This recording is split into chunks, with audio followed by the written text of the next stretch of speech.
নারী, গাড়ি, বাড়ি, স্থাবর অস্থাবর সম্পত্তি, সন্তান সন্ততি, এগুলো প্রাপ্তির আকাঙ্ক্ষা, এগুলোর প্রতি আকর্ষণ মানুষের জনমভর। আমরা সবাই এগুলো চাই, ঠিক কিনা? এর মধ্যে সবচেয়ে গুরুত্বপূর্ণ একটা হচ্ছে সন্তান সন্ততি। দেয় কে? জোরে বলতে হবে, কে দেয়? চাইতে হবে কার কাছে? নাকি মাজারে, নাকি দরগায়? একজন সন্তান দিতে পারে, চিল্লায় বলতে হবে তিনি কে? অনেকে বলে মাজারে মানত না করলে নাকি সন্তান পাওয়া যায় না। এটা কি রে ভাই? মাজারে যদি মানত করা না হয় তাহলে নাকি সন্তান পাওয়া যায় না। এগুলো এসে ডিস্টার্ব করে খুব। খুলে ফেলেন, খুলে নিচে রাখেন, এটাতে এদিকে রেখে দেন, এই পাশে থাক, যতটুকু হয় এদিকে দিয়ে দেন। তো এটা একটা ভুয়া কথা, তাই না?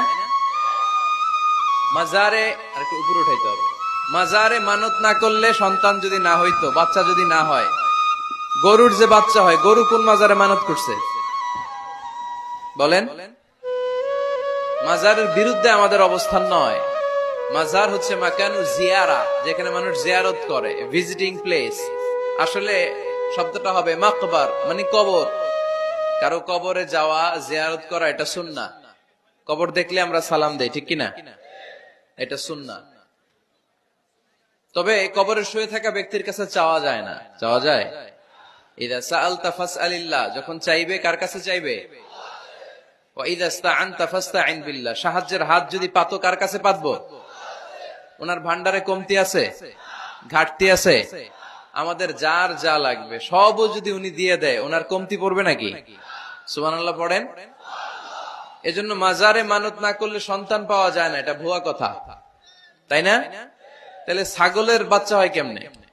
গরুর বাচ্চা হয় কি করে? এরা তো কোথাও মানত করে না। তাহলে বুঝা গেল সন্তান দেয়ার মালিক কে?